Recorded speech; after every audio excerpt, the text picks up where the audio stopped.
नमस्कार, रूबरू बिहार में आपका स्वागत है। आज है 30 नवंबर। चलिए फटाफट बढ़ते हैं बिहार की अब तक की 20 बड़ी खबरों के साथ। उससे पहले एक नजर अब तक की टॉप 5 खबरों पर। ओमिक्रॉन के खतरे को देखते हुए एयरपोर्ट और रेलवे स्टेशन पर बढ़ेगी सख्ती। बिहार में अब बालू की किल्लत से मिलेगी राहत। कल से बढ़ जाएगा माचिस का दाम। बिहार का कन्वेंशन सेंटर बनकर हुआ तैयार।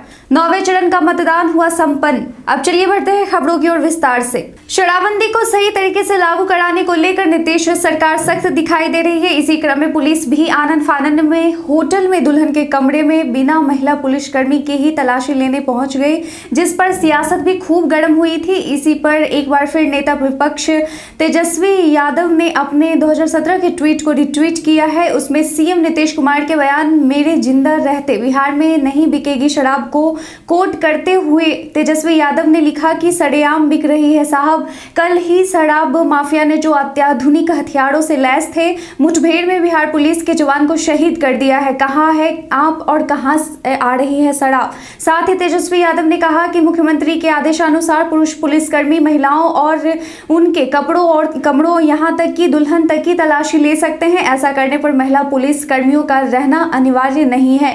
भारतमाला परियोजना के अंतर्गत फेज 2 के तहत एक्सप्रेसवे वेज के निर्माण के लिए पूर्व की प्रक्रियाओं की शुरुआत की पुष्टि हो गई है। भारतमाला परियोजना फेज 2 के अंतर्गत प्रस्तावित सिलीगुड़ी गोरखपुर एक्सप्रेसवे गोरखपुर से शुरू होकर सूबे के गोपालगंज, सिवान, छपरा, मुजफ्फरपुर, सीतामढ़ी, मधुबनी, सुपौल, सहरसा, पूर्णिया, किशनगंज होते हुए पश्चिम बंगाल के सिलीगुड़ी तक जाएगी। इस एक्सप्रेसवे का निर्माण आबादी वाले क्षेत्रों से हटकर होगी ताकि जमीन अधिग्रहण में किसी प्रकार समस्याएं नहीं आए और एक्सप्रेसवे का पूरा हिस्सा ग्रीनफील्ड हो।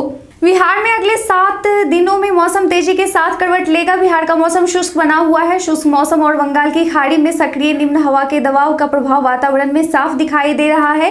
बिहार के मौसम में अगले 48 घंटों के बाद बदलाव देखने को मिलेगा। सुबह में आने वाले दिनों में ठंड और बढ़ेगा। वहीं सोमवार के दिन धूप का उतना असर देखने को नहीं मिला। आसमान में आंशिक रूप से बादल छाए रहे। वहीं राज्य भर में कोहरे का प्रभाव भी बढ़ा है। राजधानी पटना में बीते दिन अधिकतम तापमान 24 से 26 डिग्री सेल्सियस, वहीं न्यूनतम तापमान 12 से 14 डिग्री सेल्सियस दर्ज किया गया। बिहार में एक बार फिर से पेट्रोल डीजल के दामों में उछाल देखने को मिला है। बिहार में बीते दिन पेट्रोल का रेट 108.01 रुपए प्रति लीटर और डीजल 93.04 रुपए प्रति लीटर रहा। राज्य में बीते दिन पेट्रोल के दाम 0.13 पैसे और डीजल के 0.12 पैसे की बढ़ोतरी देखी गई।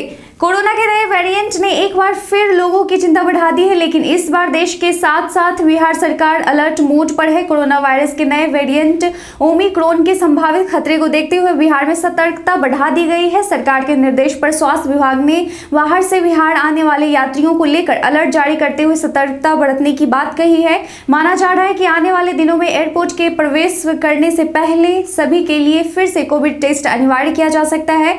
फिलहाल एयरपोर्ट पर यात्रियों की से जांच की जा रही है, पर नए वेरिएंट ओमिक्रॉन को देखते हुए सभी का RT-PCR जांच अनिवार्य किया जा सकता है। यात्रियों से 72 घंटे के भीतर का RT-PCR जांच जरूरी होगा। राजधानी पटना के सराफा बाजार की बात करें तो शादी सीजन होने के बावजूद एक बार फिर से बीते दिन 29 नवंबर को सोने के दाम में गिरावट देखी गई है। राजधानी पटना में बीते दिन 10 ग्राम 22 कैरेट गोल्ड का रेट 46,130 रुपए रहा। वहीं 10 ग्राम 24 कैरेट सोने का भाव 49,390 रुपए रहा। महीनों से बिहार में हो रही बालू की किल्लत से लोगों को निजात मिल सकता है। राज्य के 8 जिलों में बालू घाटों की नीलामी की प्रक्रिया पूरी की जा रही है। पटना, भोजपुर, सारण, औरंगाबाद, रोहतास, गया, जमुई और लखीसराय के दर्जनों बालू घाटों की नीलामी पूरी हो गई है। जल्द ही पर्यावरण स्वीकृति वाले शेष घाटों की भी नीलामी कर ली जाएगी। सरकार के इस कदम से बालू की किल्लत झेल रहे निर्माण सेक्टर को बड़ी राहत मिलेगी। महंगाई की मार बिहार वासियों को अभी और झेलनी पड़ेगी। साल के आखिरी महीने यानी दिसंबर कल से शुरू हो रहा है। नए महीने में आम लोगों को महंगाई की मार झेलनी पड़ेगी। आपको बता दें कि 1 दिसंबर से माचिस के दाम 1 रुपए बढ़ जाएंगे। इस बढ़ोतरी के बाद माचिस की नई कीमत 2 रुपए होगी। पंजाब नेशनल बैंक ने अपने बचत खाता धारकों को बड़ा झटका दिया है। दरअसल सेविंग्स अकाउंट की ब्याज दरों में कटौती की गई है। अब सालाना ब्याज दर 2.90% से घटकर 2.80% होगी। गई है। नई दरें 1 दिसंबर से लागू होगी। यही नहीं, अगर आप SBI के क्रेडिट कार्ड का इस्तेमाल करते हैं तो 1 दिसंबर से आपको भी झटका लगने वाला है। आपको बता दें कि हर खरीदारी पर 99 रुपये और टैक्स अलग से देना होगा। इसके साथ ही दिसंबर महीने में LPG गैस की कीमत में भी बदलाव हो सकता है। इस बात की आशंका है कि एक बार फिर LPG के दाम बढ़ सकते हैं। बिहार में ऐसा कन्वेंशन सेंटर बनकर तैयार हो गया है जिसमें 2000 से भी अधिक लोग एक साथ बैठ सकेंगे। इस मॉडर्न कन्वेंशन सेंटर में एक ऑडिटोरियम यानी सभागार भी है जिसमें 500 से अधिक लोगों के बैठने की क्षमता है। इसके साथ साथ इस कन्वेंशन सेंटर में 100 गेस्ट हाउस भी निर्माण किया गया है। बोधगया में बन रहे इस शानदार महाबोधि कन्वेंशन सेंटर यानी महाबोधि सम्मेलन केंद्र का काम लगभग पूरा हो चुका है। 29 नवंबर को बिहार विधानसभा के शीतकालीन सत्र का पहला दिन रहा। 5 दिवसीय इस छोटे सत्र को लेकर विधानसभा की सुरक्षा व्यवस्था कड़ी की गई। सदन की कार्यवाही के दौरान सीएम नीतीश कुमार, उप मुख्यमंत्री तारकिशोर प्रसाद, उप मुख्यमंत्री रेणु देवी, नेता प्रतिपक्ष तेजस्वी यादव एवं मंत्रिमंडल के अन्य सदस्य समेत सभी दलों के सदस्य मौजूद थे। विधान परिषद में वित्तीय वर्ष 2021-22 की अनुपूरक व्यय विवरणी स्वास्थ्य मंत्री मंगल पांडेय ने सदन के पटल पर रखा। बिहार विधानमंडल के शीतकालीन सत्र के पहले दिन दिवंगत नेताओं को श्रद्धांजलि देने के बाद सदन की कार्यवाही आज मंगलवार 12 बजे तक के लिए स्थगित कर दी गई।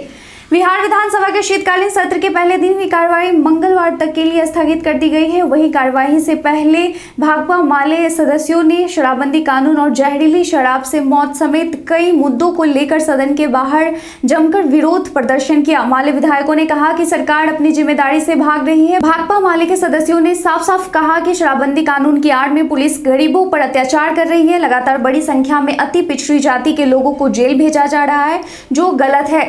बिहार में बीते दिन पंचायत चुनाव के 9वें चरण के लिए मतदान हुआ। सुबह सुबह बूथों पर मतदाताओं की कतारें लगी रही। 9वें चरण के बाद बिहार पंचायत चुनाव के 2 और चरण रह जाएंगे। 11वें और 12वें चरण का मतदान दिसंबर में होगा। 9वें चरण की मतगणना बुधवार को यानी कल कराई जाएगी। 9वें चरण के तहत बिहार के 35 जिलों के 53 प्रखंडों में मतदान कराया गया। पटना जिला पुलिस में 6 वर्ष से अधिक से जमे सिपाही से लेकर इंस्पेक्टर तक बदले जाएंगे। रूटीन व्यवस्था के तहत यह तबादले होंगे। डीजीपी ने जिला अवधि पूर्ण कर चुके पुलिस कर्मियों के तबादले का आदेश 10 दिनों में जारी करने का फरमान दिया है। आदेश के तहत 31 दिसंबर 2021 को कट ऑफ डेट मानते हुए जन पुलिस कर्मियों की जिला अवधि पूर्ण हो चुकी है। उनके तबादले के आदेश 10 दिनों में जारी करने को कहा गया है। बिहार में महज 21 दिनों में कोरोना टीकाकरण अभियान के तहत टीके की कुल खुराकें 7 करोड़ से 8 करोड़ पर पहुंच गई है। कोरोना टीकाकरण की 7 करोड़ संख्या 7 नवंबर को पूरी हो चुकी थी, जबकि एक दिन पहले यह संख्या 8 करोड़ पर पहुंच गई है। मुख्यमंत्री नीतीश कुमार के निर्देश पर कोरोना महामारी से बचाव को लेकर स्वास्थ्य विभाग के माध्यम से सभी जिलों में 16 जनवरी 2021 से ही कोरोना टीकाकरण अभियान की शुरुआत की गई थी। संसद के शीतकालीन सत्र के पहले ही दिन कृषि कानूनों की वापसी को मंजूरी मिल गई है। लोकसभा के बाद राज्यसभा से भी 3 नए कानूनों की वापसी पर मुहर लग गई है। कृषि कानूनों की वापसी के बिल को लोकसभा से सुबह ही ध्वनिमत से मंजूरी मिल गई और अब इसे राज्यसभा से भी मंजूरी मिल चुकी है। बिहार विधानमंडल के शीतकालीन सत्र के पहले दिन दिवंगत नेताओं को श्रद्धांजलि देने के बाद कल की कार्यवाही स्थगित कर दी गई। इस दौरान सदन से बाहर आए नेता प्रतिपक्ष तेजस्वी यादव ने नीति आयोग की रिपोर्ट को लेकर बिहार की नीतीश कुमार सरकार पर जमकर हमला बोला। तेजस्वी यादव ने कहा कि बिहार के सीएम कहते हैं कि उन्हें नीति आयोग की रिपोर्ट की कोई जानकारी नहीं है। यह बेहद शर्मनाक है कि तेजस्वी यादव ने कहा कि यह नीति आयोग की रिपोर्ट ना आरजेडी ने बनाया है ना तेजस्वी यादव ने बनाया है। यह हमारी कोई संस्था नहीं है।